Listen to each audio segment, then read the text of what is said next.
We about to open up a whole can of primatology discussion. So sit your candy ass down, because it's monkey time, bitch. Gorilla Radio. Turn that shit to a reasonable volume so as to be considerate of others.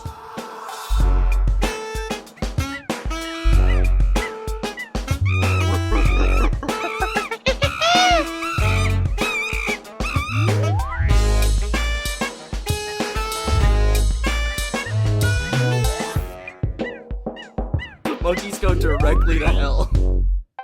What's up, Daddy Gang? Welcome to episode 78 of Gorilla Radio Show. I'm your host, Austin. I'm Greg. He can't even introduce his own co-host. He's so shit. I thought you guys were just gonna... Okay. Alright. See, What is up, Daddy Gang? It's episode 78 of Gorilla Radio Show. I'm your host, Greg, and these are my co-hosts, Austin and Chandran. Say hello, boys. Hi. Hi. Are you ready to spill the tea? Oh my god, I have am so ready to much dish, tea. bitch. Is that what they say? I don't know, they say shit like that. They're women. Oh no. Cut that! Leave it in. No, I'm leaving that one in. No, okay, so... Hold on one second. Women want to be gay dudes so bad. And gay dudes want to be black women so bad. You know, that's really... It's with a circle So of life. It's with a circle of true! life. Anyway, Okay. let's Leave that dish, in. bitch. So, welcome back to the Capuchin News Network, CNN. Yep. Our first topic today is Jane Goodall, at 91 years old, has gone on the podcast, Call Her Daddy. This is a couple of days old now, but I'm hearing it just now for the first time. Just now for the first time? Or Just again now for the first time. I wasn't able to finish the whole episode because I forgot about it, but I watched... Which is very, very off. There's a time that kind of happens with Call Her Daddy all Pretty the time. misogynist of you, actually, if you think about it. I watched the first 20 You hate minutes, and I've got to say, this is Sigma female grind set. Is Call Her Daddy like Joe Rogan for ladies? No, that's Red Scare. Yeah, no. Oh, It's more like, what's that podcast I'm of not that up there guy with who's... problematic What's that podcast of that guy who's like, I start my day at 4 a.m., and then I go to bed at 7 a.m. Boom, that's one day. 8 p.m. I don't 3 days in one day. I don't think I get that's 3 a days in one day. podcast. I think that's like those like clip farming videos. It's People just like sit down at like a fake podcast setup and like just record like 2-minute videos for Instagram. Like that that's must fair. be the deal with like half the shit I see on Instagram Reels. Yeah, Like there's no way you're getting a coherent Call Her 50-minute Dad- conversation with yeah, one of these no. guys. Yeah. No. Well, you could. It'd always be two dumb dudes telling each other exactly. Exactly. Yeah. Call Her Daddy is a full-fledged hour-long podcast, and Which Jane is Goodall a nightmare. has just gone on it, but there's only one of them now, so she's just interviewing individual celebrities, and she starts out this episode by doing her classic greeting, hey Daddy Gang. Hey, Daddy Gang. I didn't know that's how she started. And she asks everyone that this content is going to be a little different from what they're used to. It's not celebrity drama, so please listen to this while you're alone so that you can hold space for the wisdom that our guest is going to share. Did she really say that? She did say that. She did say that. She I did listened say to that. part of this. I actually, okay, so Austin was showing me some clips of this podcast. This was the first time in my 3.5 years of being on Gorilla Radio Show that I ever heard Jane Goodall speak. I didn't know she was British. We've been over this, yeah. How did you not know she was British? And, you know, Well, also for this is- 91, this is she's held up pretty well. No, yeah. Well, she actually goes out of her way at the beginning of the interview to say, yeah, my mother lived to be 97 and she refused to drink water. She only drank whiskey. And she said water doesn't agree with her. So Okay. Okay. She's a drinker. Boss. Girl boss. Girl boss. Which Okay. I'm gonna be in the 20 minutes I've listened to, it's nothing. Look, you can't be too mad at Jane Goodall. She's already like put Dead. into the world what she will. Yeah. She's already dead. Oh, you she's know, not actually, I'm dead. not mad at Jane Goodall. I'm mad at you. How did Call Her Daddy scoop us on this? It's Because because Call Her Daddy has a fucking Spotify contract for like $100 million. yeah, okay, one, that is true.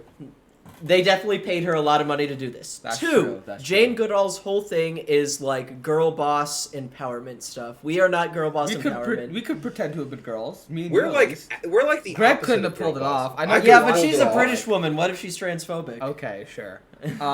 Keep telling yourself that, buddy. Damn, that's fucked We up could to have pulled say. it off. We could have pulled it off. We That's could have fucked up. been You girl can't boss. do You for that. sure could have pulled it off. Look, if anybody could pull it off, Austin. Awesome. Well, I who's mean, to listen. say? Go listen to the bonus episode that we just put out the same time we put this episode out. The first thing Greg says to us is like, "Fuck it, if only you were a girl," and like has to like bite his lip because like he's getting so horny he's about to black out. It's crazy.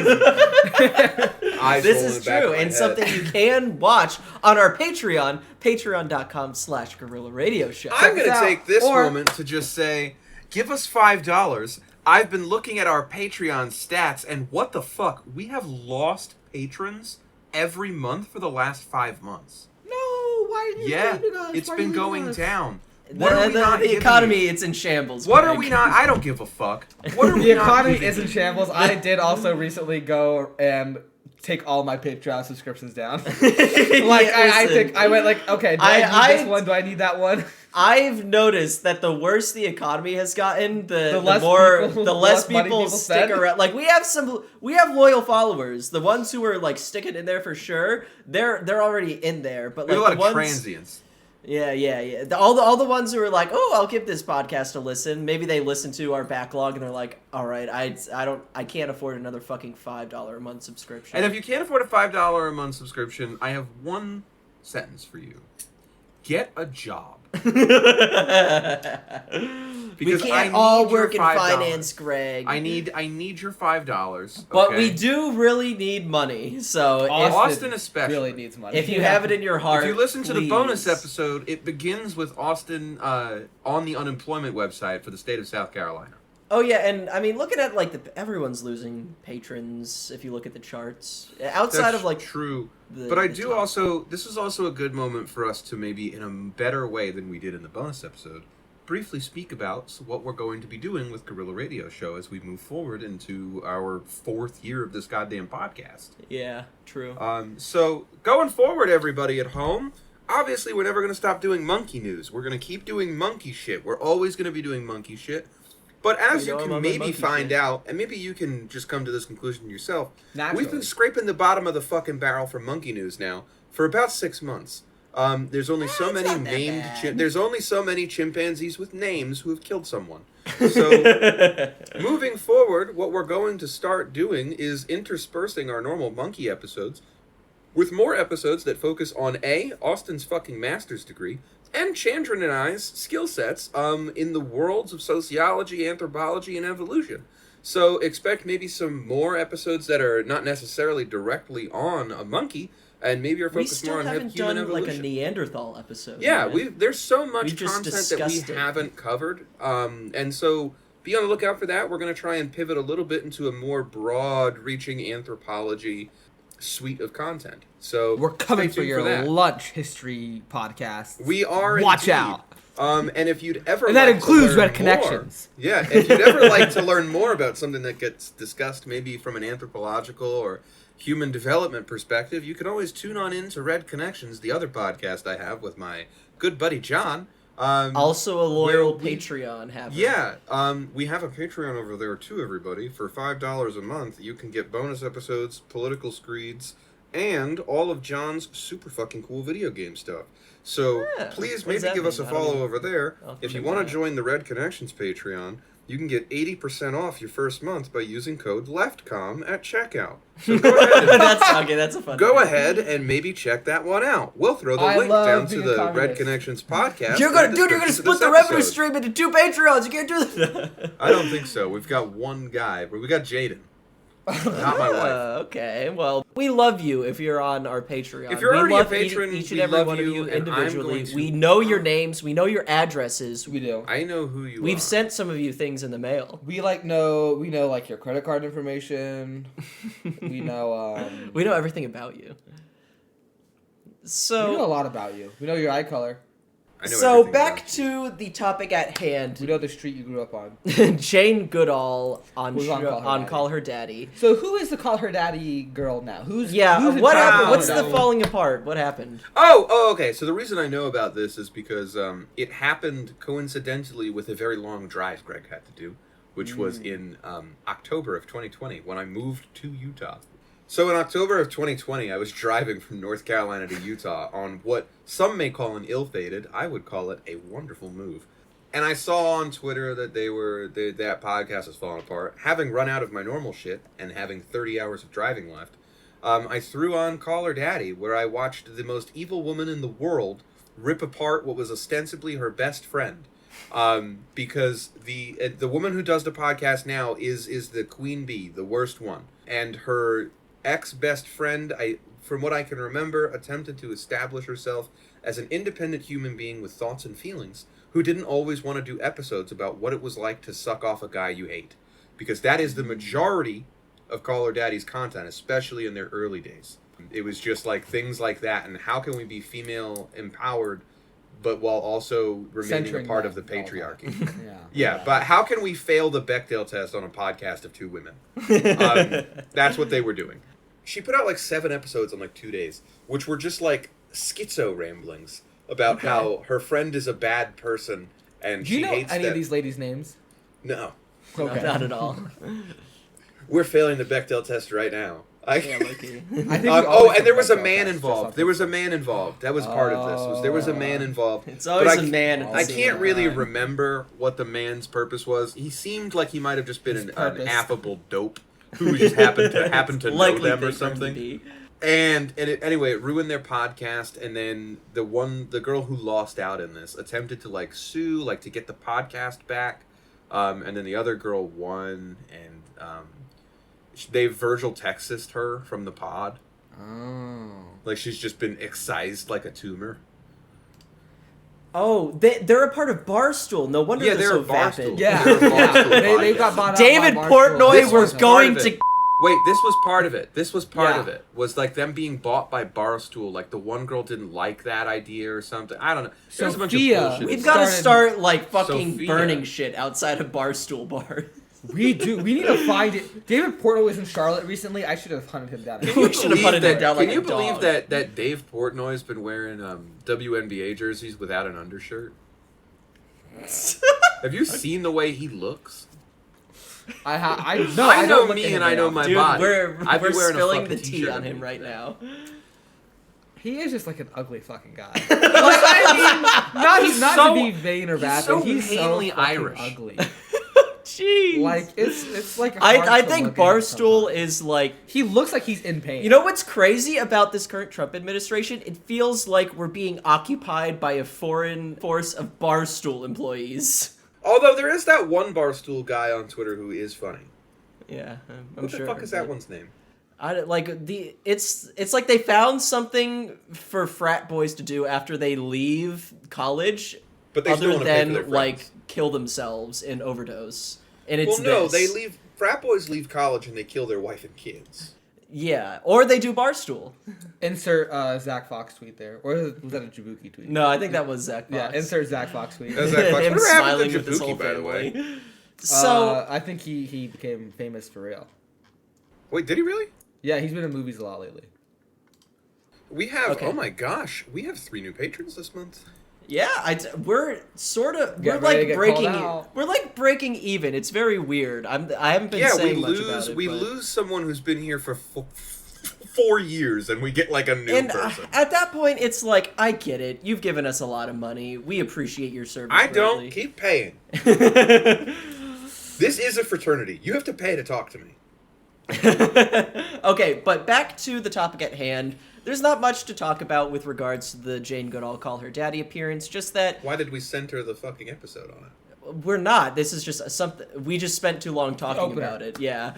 There's not much to talk about. It's just she went on, she started talking about girl empowerment, and they started like asking her a question like, do you think your mother got to do what she wanted to do in life, or no, because she was, you know, a woman in 1940s Britain or something? And then they immediately hard cut to, hey, Daddy Gang, I want to introduce you to our sponsor, T-Mobile. They can't be any worse. Before, they used to be like, remember when Cumtown was doing the fucking Kratom ads? Do you remember? When they No, were doing, like, I've never listened to an episode of Come I Town. don't dude. listen to Cumtown episodes. I do listen. The clips are funny. I'm sorry to say. there was like this everyone whole at home. period of time where Cumtown was like sponsored by some fucking Indonesian Kratom company. I- And they the would Adam get on there Friedland and they would show just do season 2 looks insane really ads. interesting, though. I will say. I can't believe Adam Friedland is going to come out of this on top. He really can. He won. He won. Adam Friedland is coming out of it on top, and Nick Mullen is hiding This his is shadow. the century of the bug. I'm up. Okay. Like- You don't have a bug phenotype. I No, you don't have a bug phenotype. Adam definitely. he has has bug the phenotype. affect of a bug. I feel. He does. I can't wait until we're living in the same area, and then we can truly do real episodes where we're in person. Yeah, we have. To Have get you a have you studio. read the GQ article about Adam Friedland? No. No, They just put one out today. It was they actually profiled really him good. for GQ. Yeah, they did a profile of Adam Wait, Friedland. we're for getting GQ. off topic. We're getting Yeah, Hold yeah. on, hold it's on, hold on, Adam hold on. Friedland could be millennial Jon Stewart, but does he want that? Is the title. That's crazy. It's because a bunch of Democrat politicians are actually teeing him up as liberal Joe Rogan. Like, unironically, politician. No He said that a bunch way. of politicians have been contacting him to go on his show. Because he But got he's- Cuomo but on there, he's- right? Because he got That was Cuomo the on big But he got one. Cuomo on there, but also he's not a liberal, everyone. Do the He Democrats is know that? center left. But like also, yeah, I mean like He's like a sock guy down. he's a guy who's making a lot of money. I mean, he did talk about, like, they called Brace Belden on the phone to confirm that he does, in fact, hold moderately progressive political bona fides. He just doesn't talk about them ever. Wait, what?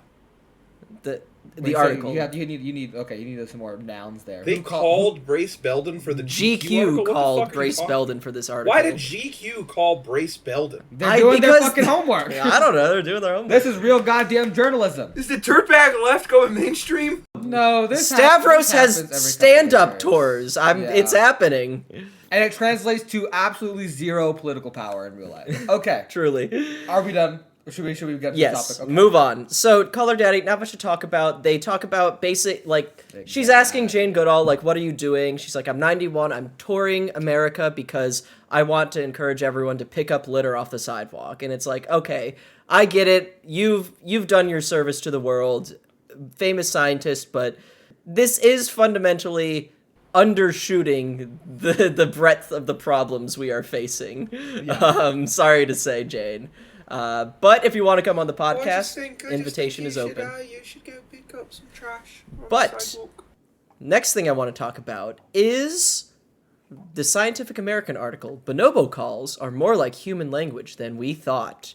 Ooh. The headline is that, but when you actually click on it, the headline changes. I don't know why they do that, to say Bonobo's complex calls share a trait with human language. Bonobos, So it's- grunts, peeps, and other things that I can't read because Yeah, well, I've got it here. Well, if we want to read the subheading, it's Yeah. Bonobos, grunts, peeps, and whistles may share an advanced linguistic property with human language. And yippee. they... So, like, Chandran, you'll probably be... Me as a master's degree holder in a field that... Oh yeah, man. No, Look at Big Nuts over here. Let me finish this.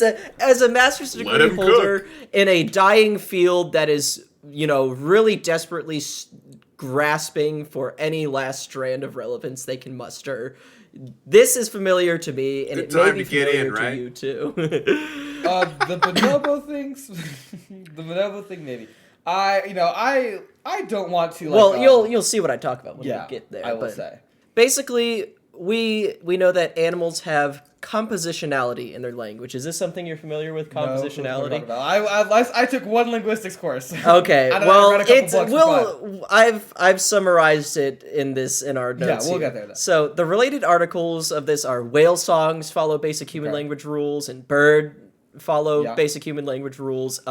It's a lot of And like bees have like quote unquote a lot grammar. of these new linguistic rules open the door to animals also having the same linguistic rules, and it's like, okay, we'll see where this is going. So Every time we talk about like language, like when we were like they follow basic rules of human language, all I can imagine in my mind is that Lil Wayne bar from 6 Foot 7 Foot, where he goes like a subject and a predicate, and then he says something crazy right after that. But like, we'll that's how Google I that imagine line this. while we. Yeah, Well- you all pull up your phone and Google that line Yeah. real quick and It feels like beating a dead horse to continue talking about like human like animal language research. Like I mean, it's like a field that like will never maybe truly. it will never we it can will keep never talking about lose forever. its hold on the general public. I Yeah. think. Would you like to hear the bar? I would. I do love a Lil Wayne bar. Paper chasing, tell that paper, look, I'm right behind you. Bitch, Yep. real G's moving silence like lasagna. Yep. People say I'm borderline crazy, sorta, kinda. Woman of my dreams, I don't sleep so I can't find her. You, brothers, are gelatin, peanuts to an elephant. I got through that sentence like a subject and a predicate. It's crazy he doesn't write that shit. He just off the dome. He's like fucking Picasso if he was like If super Picasso addicted was 5'5". and addicted to like fucking various prescription drugs. Yeah. Oh my god, he's only 42.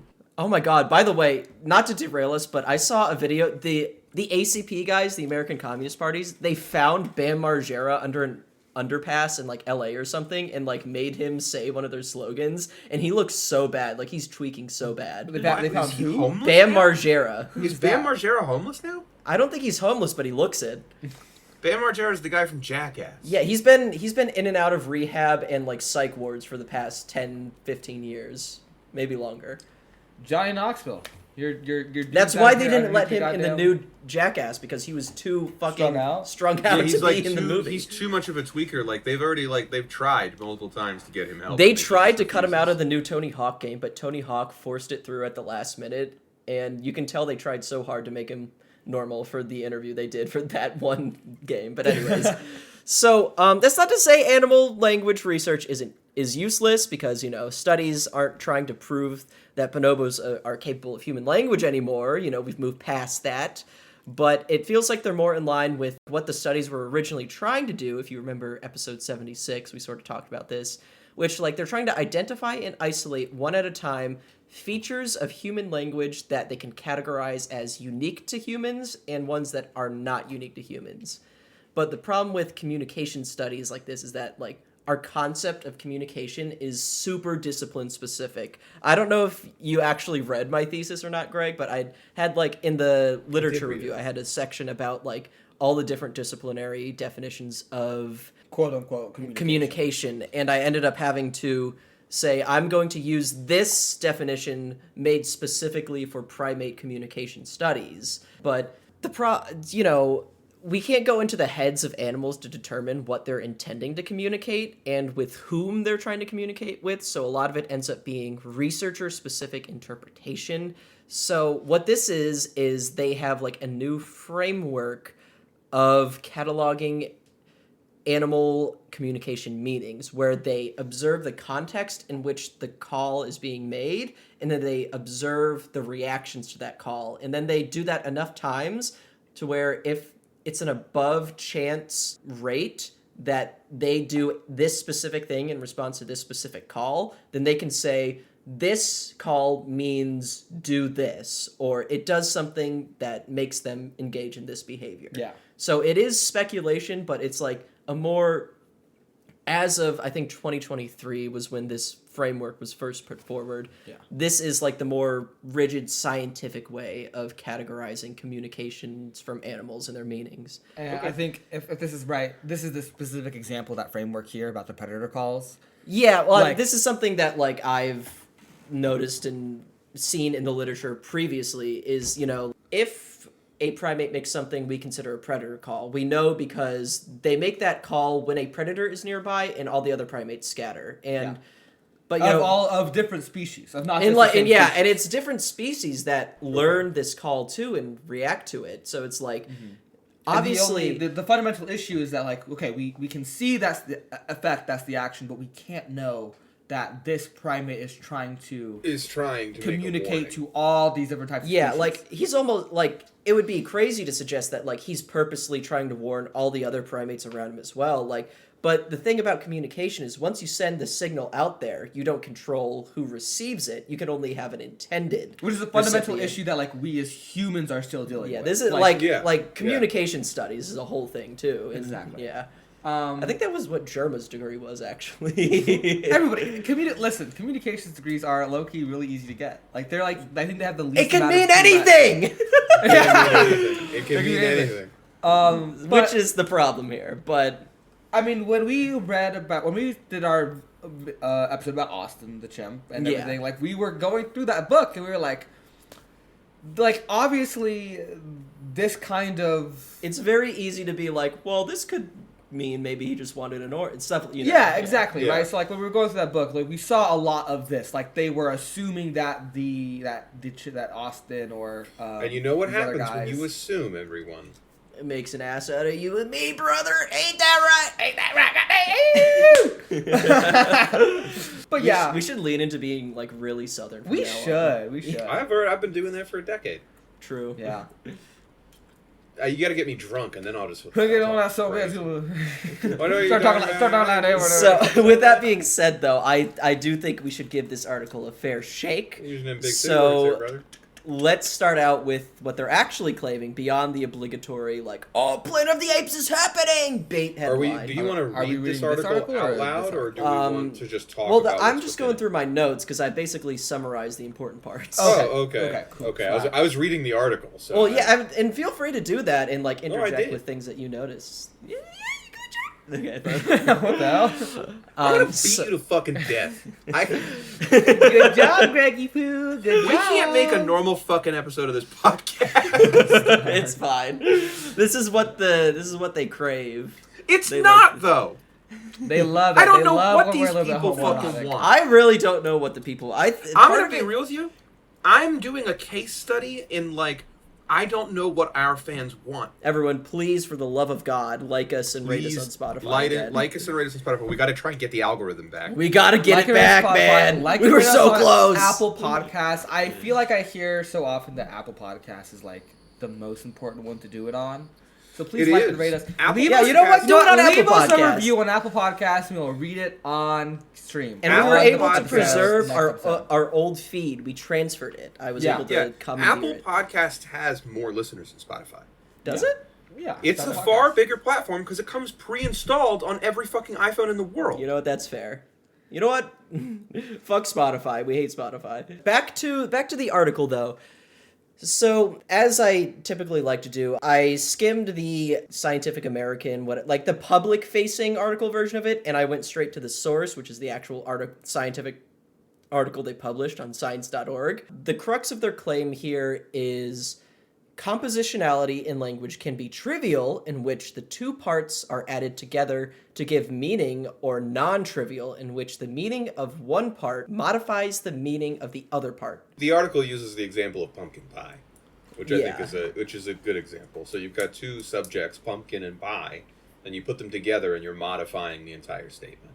Yeah, so another example they give is blonde dancer and bad dancer. Being blonde doesn't modify your ability to dance, it just adds information about the dancer, making it trivial. But being a bad dancer completely changes the meaning of the phrase, indicating that they're a dancer, but they're not good at it.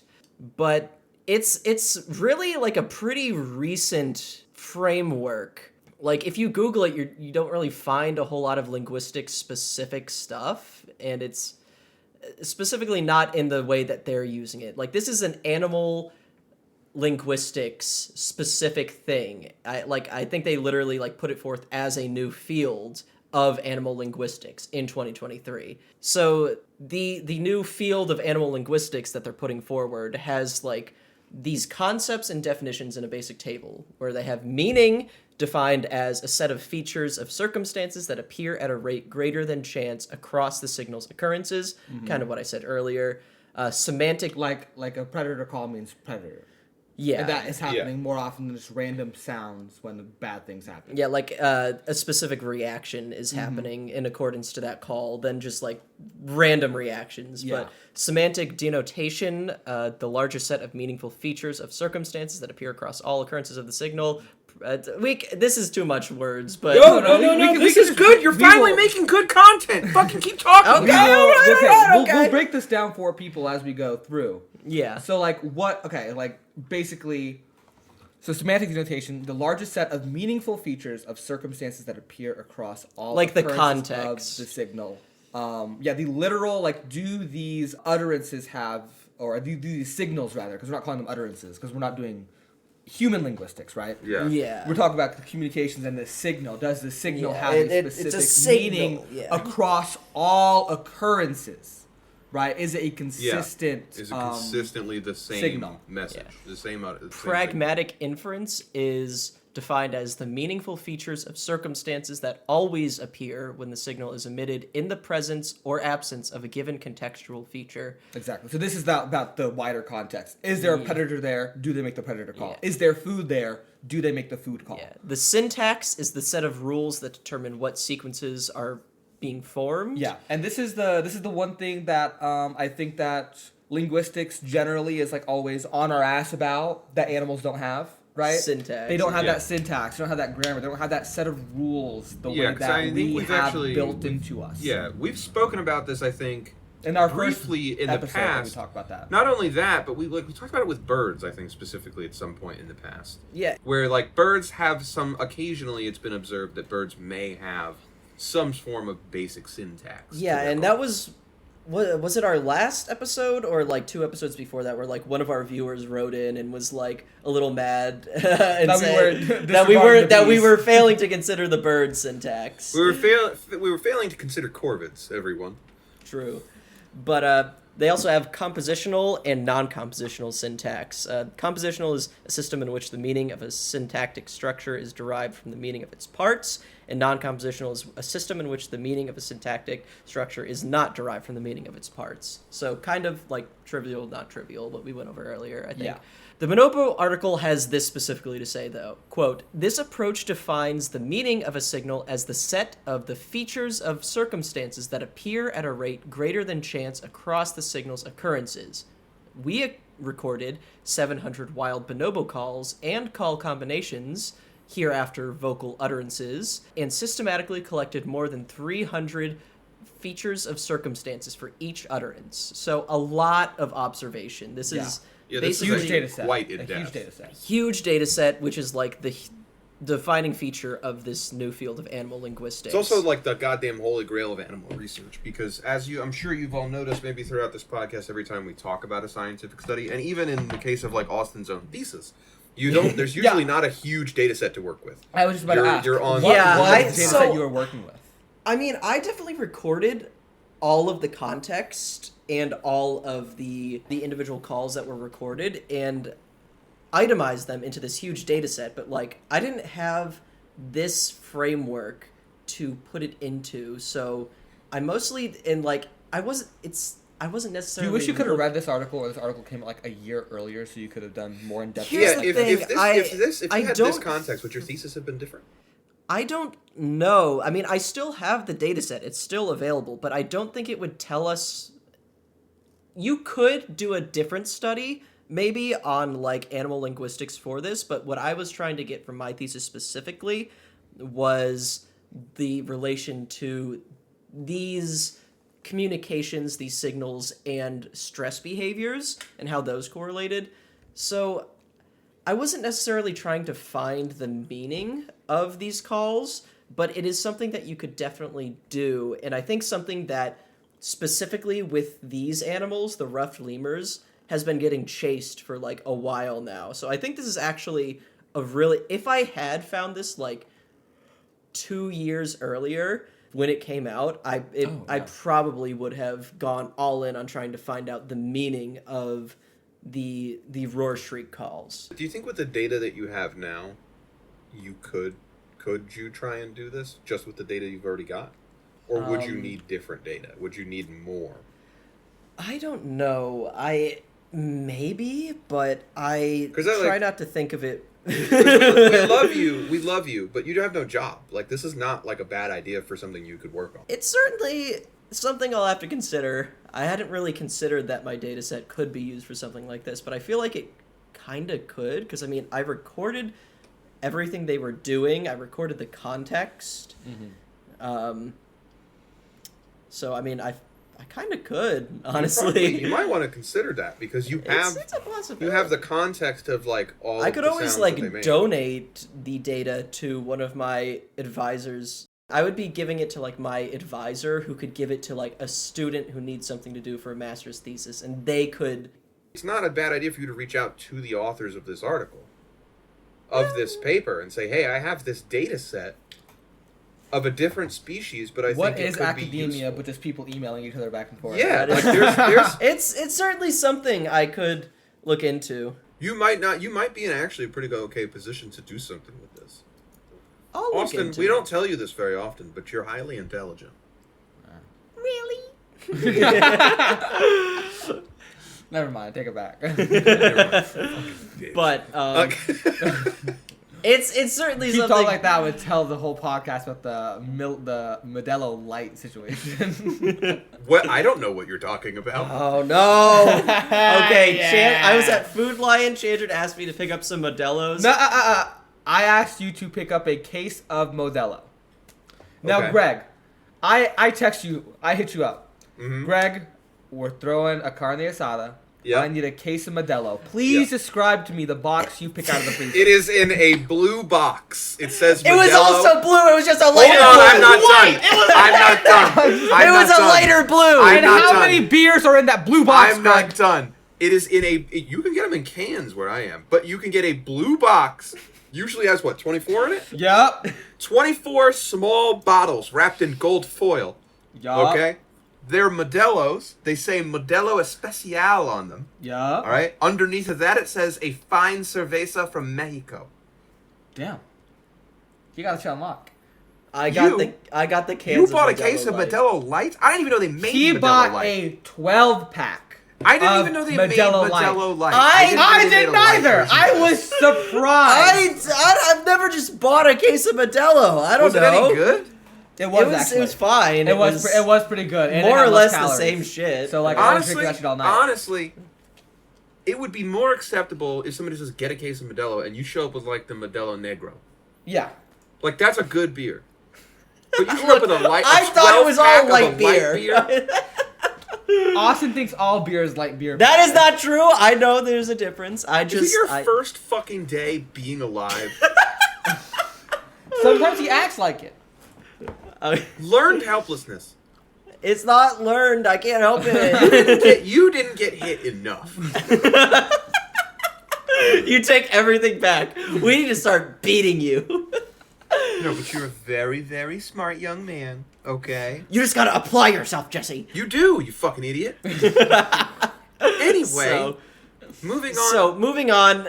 We found, this is a quote, we found that bonobos can combine all of their calls into 4 compositional structures, of Right. which one is a case of trivial compositionality, and the other 3 are non-trivial compositionality. So they're making the argument that bonobo These motherfuckers yelps. know 4 sentences. What's up? They know 4 sentences. Kinda, yeah. basically. Or 4 phrases. So they're making the argument that yelps, grunts, high and low hoots, peeps, and whistles have different meanings, or fellow bonobos take different actions based on those different calls, and some of those were trivial modifications to the meaning, while some were non-trivial based on the criteria from before. The grunt seemingly signals the ongoing activity of the caller. Grunts are given in a large variety of contexts, meaning it may signal that others should look at the caller to coordinate activities, like look at me in close interactions. Oh. High hoots are emitted in different contexts and seem to signal the presence or location of the caller, especially in long-distance settings or dangerous situations, like pay attention to me. For a larger audience. Or yeah. more considerable Okay, distances okay. than a grunt. Yeah.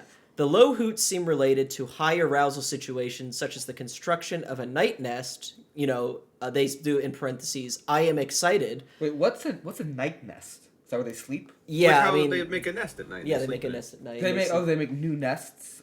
They often? usually make new nests every night, I think. Oh. Which is, I mean, it's like Fun if activity. you've ever seen a zoo or like a sanctuary, the chimps, they have all that hay scattered around the floor. Yeah. That's so that at the end of the night they can gather it up and like bundle it with their blankets and just make a nest to sleep in. I see. It's also so that when they like poop and shit everywhere, they can just like scrape all the hay out. And I throw have it just away. realized I have never seen a chimp sleeping. They sleep pretty peacefully. I'm sure they do. Honk shoe. Are they honk shoe or me sleepers? Do they snore? I don't think I ever. So I actually do have like 2 full night recordings of the chimps sleeping. I don't think I Why? could hear any. Well, it was because while I was at Project Chimps, my little intern research project was to create a catalog of every known chimpanzee vocalization, which I did finally get. But the catalog was based off of one article, so it's, obviously that's not the full repertoire of noises they can make. It was just like fulfilling like a arbitrary criteria. Okay. But in order to get some of those, like I was trying to get one of their night calls. It sounds a bit like a yawn where they signal to everyone to go to sleep. And so I left it recording overnight. And that was actually when I recorded the chimps all completely dead silent in the middle of the night. And then just one bolted up and started screaming at the top of their lungs, and all of them started screaming. Yeah. You And put that in was an episode once, I think. Yeah. Well, because it wasn't out of nowhere. There was like a weird tapping noise on the glass, and then they started freaking the fuck out. And that's why we were saying like maybe it was a ghost, but moving on from that. Anyway, so at night they make this high arousal situation, they make like an I'm excited sound. It's like Yes. a low hoot. Yeah. Okay. So yelps and peeps are also imperatives to coordinate social activities. However, peeps seem to be used more as a suggestion rather than a strong imperative.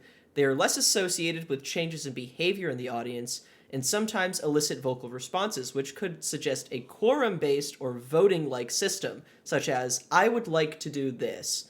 Conversely, yelps are associated with changes in behavior of the audience and no vocal response, suggesting that yelps are more of a rigid imperative, such as, let's do this. The meaning of the response suggests that the peep yelp also varies with the context. It's mainly given during group encounters or when building night nests, maybe to coordinate intergroup interactions and encourage other parties to join. Finally, the whistles seem to coordinate the spatial cohesion of the group, like, let's stay together. Yelps, let's do that, and grunts, look at me, can be combined into the trivial compositional structure yelp grunt, which seems to incite others to build a night nest. The high hoot, pay attention to me, can be combined with the low hoot, I'm excited, into a non-trivial combination high hoot, low hoot, which is used when another individual is displaying, maybe to elicit a reaction in the audience, such as recruitment or pay attention to me because I am in distress. Or to stop the display behavior, like calm down.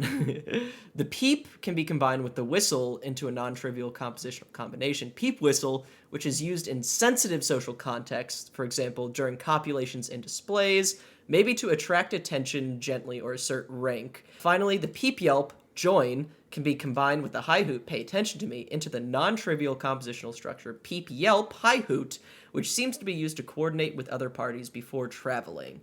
So that's like the 4 sentences they know, 3 of which are non-trivial, 1 is trivial. Or the 4 sentences that we know they know. Well, yeah. At the end of the day, like, it's cool. Like, this is a cool finding, but when you think of it like that, it sounds a bit different than, dude, bonobos have human language, you know, like how it's initially presented. Well, So honestly, this is the essentially- most persuasive argument or the most persuasive findings that I've ever seen. That's like, oh yeah, they've got. Yeah, that they can communicate with each other in a complex way. Yeah, their argument isn't that they have language, it's that one feature that we thought was unique to human language, we can now elucidate is not unique to human language. And that's like the purpose of these studies, is to chip away slowly at this wall of like difference and like really fully investigate our understanding of like where the line is drawn between human and ape. like it's basically saying we now know that bonobos can do the same thing that human language can do if we analyze their behaviors using this linguistics framework that came out in 2023 and assume our observations of bonobo behaviors map onto what we think is happening at a statistically significant level, which, to be honest, statistical significance is also incredibly malleable in a scientific context. But it's still cool. Well, no, that is super cool because I think that is. This is actually a really cool framework. This is one of the. I mean, it's cool. It's to some people, like to the lay public, I imagine portraying it exactly like I just did in a really dumb way. It sounds boring and stupid, but like modern science doesn't have like eureka moments. Like we've ran out of like, oh, I've combined these two chemicals and I've created salt. You know, like we don't. Yeah. Everything is. I don't think we had to create salt. That shit was out there. No, I know, but it was the first thing I thought of. I don't know. But anyway, no, that's super. It's super interesting because I think it does answer like the question that like just the three of us have asked and answered for ourselves a bunch of bad ways over the last 3 years, where we go, you know, do they have language? Can they communicate with each other in a complex way? And I think like this is actually a really cool framework because it kind of shows that yes, they can communicate in a complex way. I think. Going forward with this, they have such a huge data set, and then they had such a huge data set, and all they can really get out of it is these 4 like composed phrases. I mean, it kind of leads you to wonder, well, how much more data would they need to get to capture everything we know they can do, at least at a statistically significant level? Again, incredibly malleable, and I'm sure this will also lead us into lots of other very interesting topics where they have different populations of bonobos who do different things, who communicate differently, which I think then you're starting to walk into the more philosophical questions around language and linguistics. Yeah, and, like, what and it means part of that the is, I think one of the big things that we need to see before we can start calling these things language the way we call what we do language is like we need to see like different families or troops of what are they called? I think bonobos or troops, right? Troops of I'd assume bonobos. Like they need to have like and different hoot peak combinations that mean different things. That's the thing, because they assumed for a while that different groups of great apes in different areas would have regional dialects where like they do the same call but mean slightly different things. But they found that the individual variation between individuals is greater than the variation between localized groups and communities. I see. So like which is that's like kind a of definite a point against. It's kind of a point against Yeah. language. So it's more so that like each ape has more of a personal dialect. That's what they're saying. Kinda, yeah. It's very complicated. Like but they have some kind of intrinsic structure. This of, like, is why it's communication. Is there regional variation? Not.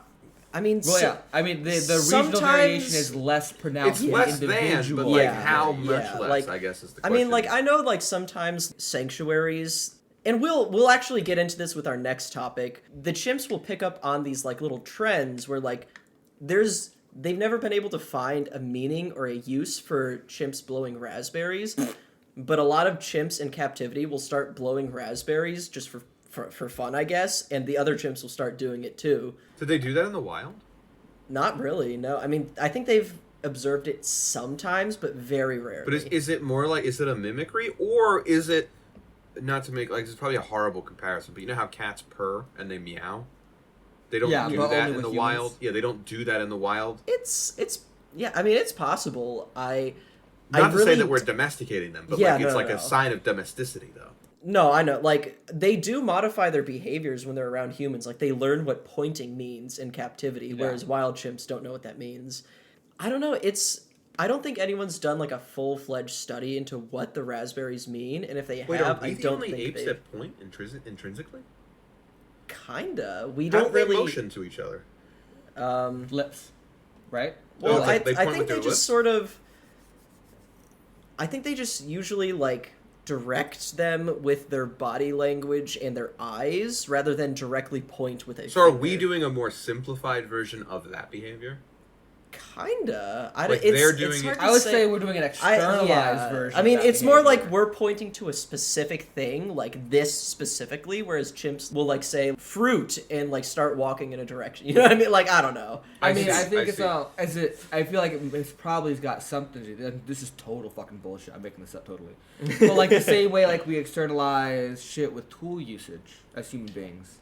like is Yeah. is kind of the point at different Yeah. And I wonder mean, if at the that's same a- time, because I mean, like that's a good monkeys point. also have and tool use. we You know? and our apes have the same like intrinsic track the eyes, use eye contact, follow where I look. Because that's something we've talked about before. I'm pretty Yeah. sure. You can correct me if I'm wrong, Austin. Yeah, and They'll like, look like where you're a looking. lot of They do the the eye yeah, a contact. lot of the reason we don't understand how they're like referencing objects to each other is because we don't really fully understand their intentions. Like that's Fundamentally. why these animal linguistics frameworks are so important. Yeah, I think at a fundamental level, it's also one of those things, that like we point, they don't point naturally. They don't point. I don't want to say not naturally, because I don't think that that's a right way to describe this. Yeah, it's, but like, is it's not that unnatural. One left it's to their own just- devices. it's more so a feature, I think. It doesn't occur in wild contexts. Yeah, this is going to be all bullshit, like Chandra said. But if bonobos could suddenly tomorrow develop like the ability to speak English, they wouldn't have to use so many additional like physical motions with their body to get their point across. Well, Italians have to. So. Yeah. Well, yeah, because we're stupid. But no, like it is like a, and I'm sure they take this into account. But if they're only making 4 sentences, but they're clearly capable of highly complex behavior that in a human group, like if we were to take the comparison, again, this is all bullshit, everyone. But if we were to take the human comparison, like a human group doing what the bonobos are doing every day, just their day-to-day normal activities of bonobos, would require more than 4 phrases from us. We Yeah. couldn't do what the bonobos do all day with 4 phrases, which means that there is some other aspect of their communication that is not vocal. Yeah, like there's a lot of stuff that we're not picking up on that, and a lot of it is like, how much of it is just natural behavior that they're gonna do regardless. Like, we don't have to think about walking. We don't have to think about our drive to work necessarily always. You do. I've seen the way you drive. You No. Ty's locked onto the fucking Google Maps on his dashboard. No. He has never looked out the fucking front windshield of his car. No. So, with that all being said, the way that this scientific research gets conveyed to the public is through this article with the misleading headline, kind of, and also a really racist joke on SNL. I don't know if you guys saw that, but do you know when they do the joke swap on SNL? Oh, yeah. Oh, and they, So- like, with, what's his name? Colin Jost and Michael Shea. Yeah, Michael Shea. so they were writing jokes for each other for the 50th anniversary of SNL, and he had the white guy, whatever is the Colin Jost? Colin Colin Jost. Jost. They Married had- to Scarlett Johansson, by the way. They know, had he's winning. they had Colin Jost read this article headline and say, "So how about that Super Bowl halftime show, huh?" And it was met to much shock and awe from the audience. But anyways, It's a good bit. That's one of the few good bits of modern SNL when they do the joke thing. no, I Because mean, the two of them look, do it like every week. Like they do, Yeah, they do that as part of their show. They go good. They go. the viral joke swap sometimes. was pretty fun. They might be the only 2 funny people on SNL. I had a laugh. I had a giggle at it. at the Not that racist joke part. specifically, Ah, but no, at the overall. Also, was like, I love jokes at black people's expense. Me No, too, man. no, didn't say that. But yeah, no, we say this all the time, but science is, a constant search to find meaning in what you are doing and to justify your discipline and its existence. And Did that you write battle this paragraph? I was just sort of like free form. Well, I was just thinking that if you read this out loud in German, like Hitler could have said this. Okay. Do the accent. Why? Hold on. Let me do the accent. We say this all the time. But science is a constant It's not meant struggle to and be read search for exactly. meaning in It's what just one a is guide doing, to and a discussion. battle to find the ways to convey the value of the concepts they are tinkering with, to be allowed to continue doing them. And honestly, when you think about it like that, it sounds like it sucks. But when you actually look at the progress being made, theoretically, over the decades, it is genuinely impressive how far science has been able to push our understanding of the world around us. You sound like Hitler. You should, No, you should I'm email saying- Mengele and like try and get an apprenticeship under him or something. Academia's all emails, baby.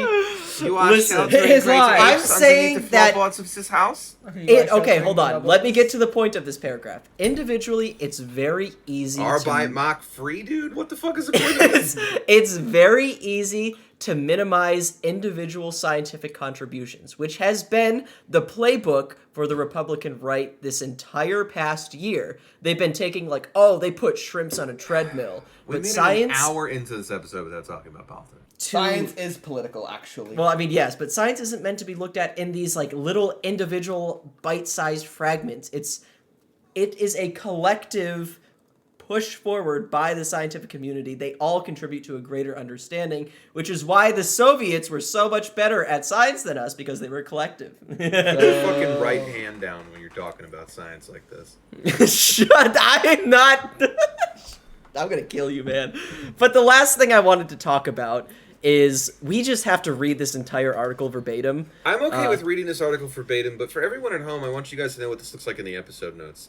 He took a screenshot of a Google search where he just Googled news about Howler. No, that's just the thing Google auto generates. Okay. Oh, even better. It's just why does Google generate news about howler monkey? Just don't worry about it. So there was like when I was doing research for this episode, what to talk about, there was like 10 articles that popped up about from the New York Times. This was odd. Capuchin monkeys kidnapped howler monkey babies, and researchers puzzle over rash of baby monkey kidnappings. Bored capuchin monkeys are kidnapping howler babies in weird new trend.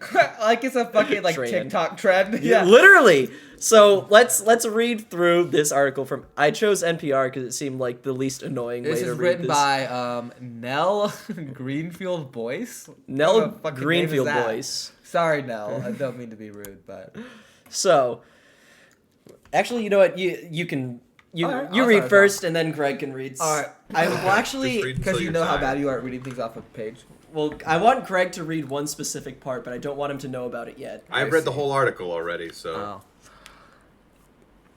On an island in Panama, a fad that one researcher called viscerally disturbing. I thought you said has recently. I'm sorry. Continue. Stop holding your fucking hands together like that. Be a fucking man. I'm so tired of you. Put your fucking hands down. Yes, yeah, put your fucking hands down. Because you're sitting there like.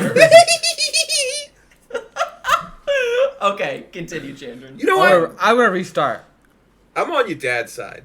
That's fucked up, man. No, he might not be a good person. I don't think he is. Really, from what I've heard. Red though. He's like. I'm going to do this in the NPR style. By the way, I thought you were gonna say. I thought you really thought you were about to say. I'm gonna do this in an Indian accent. No. Okay. Come on, recenter. We did an hour of good content. Recenter. On an island in Panama, a fad that one researcher called viscerally disturbing has recently taken off among a group of young male monkeys. These adolescents and juveniles have started to kidnap the infants of another monkey species, seemingly just for kicks. That's what scientists think after watching a bunch of male white-faced capuchin monkeys walking around with baby howler monkeys clinging to their backs. The perplexing baby snatchings, reported in the journal Current Biology, suggest that humans aren't the only intelligent species with youngsters that pursue apparently pointless activities that can be destructive to other creatures. Quote, they're just doing it for the sake of doing it, to reduce their boredom or have something to do to fill the time and space in their lives. And what I think seeing this occur in another species is somewhat terrifying because it kind of reflects a mirror on the actions that we do as people, says Brendan Barrett, an expert in animal culture at the Max Planck Institute of Animal Behavior in Germany, and a member of the research team, who is also a research associate at the Smithsonian Tropical Research Institute. All right, Greg, NPR, you should hire me, dude. It's my turn? Yeah, okay. He describes the capuchin monkeys as chaos agents that roam through the forest, ripping up and manipulating everything in sight, and says they're similar to humans and chimps in many ways. They're highly innovative, they're highly explorative, and they do interesting, strange things. Do you want me to keep going? Actually, hold on. You can... I'll wanted me to do a funny voice. I know you did. Hold on. Let me read these three, and then you can read the next paragraph. Okay. These three? I'm going to do 3 paragraphs, then you do the other paragraph. Stopping I have okay. perfectly planned out which paragraph I want you to read. Okay. The capuchins that have started kidnapping howler monkey babies live on Jicarone? Is that how you say it? Chicharron? No. Maybe. No, that's Jicarone. Oh, Jicarone. Yeah, I forgot. It's Latin America. Which is part of Panama's Coiba National Park. Unlike mainland capuchins, these island monkeys have figured out how to use stone tools to break open hard food items like seeds, crabs, and coconuts. That's why scientists have been watching them there since 2017 with the help of wildlife cameras. So we've heard of these capuchins before. We know of them. We've discussed them. We're familiar. We're familiar with This their is game. the heavily researched group of capuchins. We know them. Zoe Goldsborough, a behavioral ecologist with the Max Planck. I'm not sure. It is Max Planck. Okay, the Max Planck Institute of Animal Behavior and a Smithsonian research associate was reviewing camera footage when, to her surprise, she saw a capuchin carrying a baby howler monkey. It's not something we'd ever seen before. It's not something I'd heard of happening, said Goldsborough. There was, I think, a split second where I wondered if it could just be a capuchin monkey that looked very weird, but then it was very quickly clear that it was just a different species. You weird-looking freak. Curious, she started looking through more of the footage, and it became apparent that this just wasn't a one-off. It happened repeatedly, starting in January of 2022, when a particular immature male that the researchers call Joker seemed to be the innovator of this new activity. Joker is recognizable because of a small scar on his face, says Goldsborough. And over a few months, the cameras caught him carrying around 4 different infants, holding on to each of them for up to 9 days. For every day know that the how I Batman got- is not dead, I'm This I'm was a capturing another baby howler tragic- monkey. A tragic development for the baby howlers, Batman, as they had no nourishment and noticeably deteriorated over time. What are you gonna do, Batman? You're gonna save the howler monkeys, or you're gonna save the city? You can only They're choose likely one. probably dying from dehydration or a lack of nutrition, says Barrett, Oh, who that's not notices that these babies need their mother's milk and that several were actually seen dead in camera footage. Yeah, no. Other my- young male they capuchins they who are saw killing these Joker's babies. novel behavior, however, decided to copy it. The Joker's a bad influence on young men. There are many like me, Batman. But there can only be one. One Everybody Joker. is just one bad day. One bad day away from being me. Kidnapping baby howler monkeys. So, starting in September, after a period of 6 months, the researchers saw 4 other immature males, 2 subadults and 2 juveniles, carrying around howler infants. These capuchins had gotten a hold of at least 7 different howler monkey babies and carried them for stretches of 2 to 8 days. Quick aside here, part of my brain thinks maybe that it's possible that there's some sort of resource constriction happening here, and like they're seeing the howler monkeys as a potential competitor, and so they're killing the babies, but that's complete speculation on my part. Yeah. So monkey see, monkey do.